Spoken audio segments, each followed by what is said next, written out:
नमस्कार। आज हम भारतीय संविधान के एक बहुत ही खास और दिलचस्प अध्याय को समझने जा रहे हैं। भाग 21। ये अस्थायी, संक्रमणकालीन और विशेष प्रावधानों के बारे में है।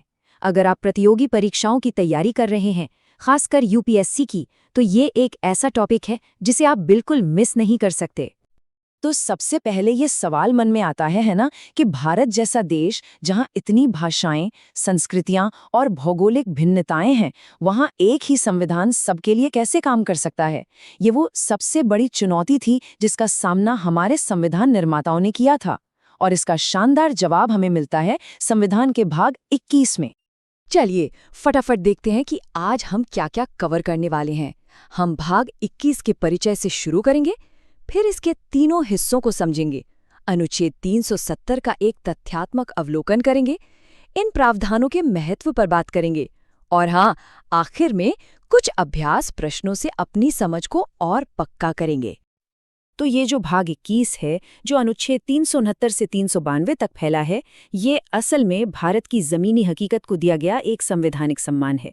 इसे आप संविधान निर्माताओं की एक टूलकिट समझिए, जिसे देश की एकता को बनाए रखने के लिए तैयार किया गया था। वे जानते थे कि हर किसी पर एक ही नियम लागू करना सही नहीं होगा। तो ये जो भाग 21 है, ये 3 मजबूत स्तंभों या कहिए 3 पिलर्स पर टिका है। पहला, अस्थायी या टेम्पररी प्रावधान, जो कुछ समय के लिए थे। दूसरा, संक्रमणकालीन या ट्रांजिशनल प्रावधान, जो पुरानी ब्रिटिश व्यवस्था से नई संवैधानिक व्यवस्था में जाने के लिए एक पुल की तरह थे। और तीसरा, विशेष यानी स्पेशल प्रावधान, जो कुछ राज्यों की खास जरूरतों को पूरा करने के लिए बनाए गए थे। चलिए अब इन दो स्तंभों को थोड़ा और करीब से देखते हैं। जरा सोचिए, 1947 में देश आजाद हुआ और 1950 में संविधान लागू हुआ। रातों रात एक पूरी की पूरी व्यवस्था बदल रही थी। ऐसे में देश को एक ऐसे पुल की जरूरत थी जो उसे पुराने सिस्टम से नए संवैधानिक भारत तक बिना किसी झटके के स्मूथली ले जाए। बस यही काम इन प्रावधानों ने किया। इन दोनों के बीच का फर्क समझना बहुत जरूरी है। देखिए, संक्रमणकालीन प्रावधानों को आप ऐसे समझिए जैसे आप एक नए घर में शिफ्ट हो रहे हैं। ये मूविंग इंस्ट्रक्शंस की तरह थे, जो ये पक्का कर रहे थे कि आपके पुराने जज, सिविल सर्वेंट और कानून नए घर में भी ठीक से काम करते रहें। वहीं अस्थायी प्रावधान कुछ समय के लिए मिली एक स्पेशल पावर की तरह थे, जैसे अनुच्छेद 369, जिसने संसद को कुछ वक्त के लिए राज्य सूची के कुछ विषयों पर कानून बनाने की छूट दे दी थी। और कमाल की बात यह है कि इन ट्रांजिशनल अरेंजमेंट्स ने शासन के लगभग हर हिस्से को कवर किया। संसद हो, न्यायपालिका हो, सिविल सेवक हो, या फिर संविधान से पहले के कानून, जैसा कि अनुच्छेद 372 में बताया गया है, सब कुछ कवर किया गया ताकि देश का काम एक दिन के लिए भी न रुके। अब आते हैं भाग 21 के सबसे चर्चित और हाँ, एग्जाम के लिहाज से सबसे जरूरी हिस्से पर, राज्यों के लिए विशेष प्रावधान। एक बात साफ समझ लीजिए, ये कोई भेदभाव नहीं है, बल्कि ये भारत की विविधता को स्वीकार करते हुए बनाए गए कस्टम सॉल्यूशंस हैं। ये कुछ राज्यों की खास सामाजिक, सांस्कृतिक और आर्थिक जरूरतों को पूरा करते हैं। ये स्लाइड तो समझ लीजिए आपके रिवीजन के लिए एक मास्टर की है। इसका स्क्रीनशॉट जरूर ले लीजिए। ये सीधे तौर पर दिखाती है कि कौन सा अनुच्छेद किस राज्य से जुड़ा है। महाराष्ट्र और गुजरात के विकास बोर्ड से लेकर हैदराबाद कर्नाटक क्षेत्र तक हर प्रावधान के पीछे एक खास वजह है। चलिए एक उदाहरण से समझते हैं। अनुच्छेद 371A नागालैंड की अनूठी सांस्कृतिक पहचान की रक्षा करता है। इसका सीधा मतलब यह है कि अगर संसद जमीन या नागाओं की सामाजिक प्रथाओं से जुड़ा कोई कानून बनाती है, तो वो नागालैंड में तब तक लागू नहीं होगा जब तक वहां की विधानसभा उसे मंजूरी ना दे दे। ये बहुत बड़ी बात है। और यहाँ देखिए कि हमारा संविधान कितना फ्लेक्सिबल है। अनुच्छेद 371F सिक्किम के लिए है। ये उन खास शर्तों का सम्मान करता है जिनके तहत सिक्किम का भारत में विलय हुआ था, जिसमें विधानसभा की सीटों की न्यूनतम संख्या से लेकर राज्यपाल की विशेष जिम्मेदारियां तक शामिल हैं। अब बात करते हैं अनुच्छेद 370 की। देखिए, हमारा मकसद यहाँ किसी भी राजनीतिक बहस में पढ़ना बिल्कुल नहीं है। हम सिर्फ इसके संवैधानिक इतिहास का एक निष्पक्ष और तथ्यात्मक सारांश देखेंगे, जो परीक्षा के लिए जरूरी है। तो बहुत संक्षेप में कहानी के दो अहम मोड़ हैं। 1949 में इस अनुच्छेद ने जम्मू और कश्मीर राज्य को एक अस्थायी विशेष दर्जा दिया, और फिर 2019 में एक संवैधानिक आदेश के जरिए इस विशेष दर्जे को हटा दिया गया और राज्य को जम्मू कश्मीर और लद्दाख, इन 2 केंद्र शासित प्रदेशों में पुनर्गठित कर दिया गया।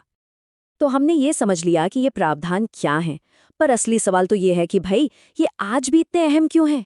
चलिए अब इनके व्यापक असर और प्रासंगिकता को समझते हैं, जो कि मेंस परीक्षा के लिए बहुत ही जरूरी है। तो देखिए, सबसे महत्वपूर्ण बात यह है कि इन विशेष प्रावधानों का उद्देश्य भारत की एकता को मजबूत करना है, न कि कमजोर करना। ये क्षेत्रीय असंतुलन को कम करते हैं, जनजातीय संस्कृतियों की रक्षा करते हैं और भारत के संघीय ढांचे को ज्यादा लचीला और मजबूत बनाते हैं। इसी कॉन्सेप्ट को असमित संघवाद या एसिमेट्रिक फेडरलिज्म कहते हैं। और हाँ, यही वो बड़ा सवाल है जिस पर आज भी बहस होती है। एक तरफ यह तर्क दिया जाता है कि राष्ट्रीय एकता के लिए एक देश एक कानून होना चाहिए, तो वहीं दूसरी तरफ ये कहा जाता है कि भारत की असली ताकत उसकी विविधता में है और ये प्रावधान उसी विविधता का सम्मान करते हैं। ये एकता बनाम एक रूपता की एक बहुत ही दिलचस्प और जारी रहने वाली बहस है। चलिए, बहुत हो गई थियरी। अब समय है अपनी नॉलेज को टेस्ट करने का। तैयार हो जाइए कुछ सवालों के लिए। पहला सवाल आपकी स्क्रीन पर है। भारतीय संविधान का कौन सा भाग अस्थायी, संक्रमणकालीन और विशेष प्रावधानों से संबंधित है? आसान है ना? जी हाँ, सही जवाब है भाग 21। अगला प्रश्न, अनुच्छेद 371 ए किस राज्य को विशेष दर्जा देता है? हमने अभी अभी इसका उदाहरण देखा था और सही उत्तर है सी, नागालैंड। प्रश्न संख्या 3, महाराष्ट्र और गुजरात के कुछ इलाकों के लिए विकास बोर्ड बनाने का प्रावधान किस अनुच्छेद में है? सोचिए। इसका सही जवाब है बी, अनुच्छेद 371। संक्रमणकालीन प्रावधानों का मुख्य उद्देश्य क्या था? याद कीजिए वो पुल वाला उदाहरण। जी हाँ, सही जवाब है सी, पुरानी व्यवस्था से नई संवैधानिक व्यवस्था में एक सहज स्मूथ परिवर्तन सुनिश्चित करना। सिक्किम और उससे जुड़े विशेष प्रावधान जो उसके विलय की शर्तों से जुड़े हैं, किस अनुच्छेद में है?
अगला सवाल, किस तरह के प्रावधान का उद्देश्य पहले से चले आ रहे कानूनों को जारी रखना था? इसका सही जवाब है संक्रमणकालीन। हैदराबाद कर्नाटक क्षेत्र के लिए विशेष प्रावधान, जिसे बाद में एक संशोधन से जोड़ा गया था, ये कौन सा अनुच्छेद है? सही जवाब है सी, अनुच्छेद 371 जे। और ये रहा आखिरी सवाल, संविधान के भाग 21 का मूल दर्शन या फिलॉसफी क्या है? इसका सबसे सटीक उत्तर है सी, एकता के साथ विविधता का सम्मान करना। और इस पूरी चर्चा को हम समाप्त करेंगे डॉक्टर बी.आर. अम्बेडकर के इस शक्तिशाली विचार के साथ। भाग 21 इस बात का जीता जागता सबूत है कि हमारा संविधान नियमों की कोई सूखी किताब नहीं, बल्कि एक जिंदा दस्तावेज है जो देश की जरूरतों और समय के साथ खुद को ढालता है। ये वाकई में भारत की आत्मा का प्रतिबिंब है।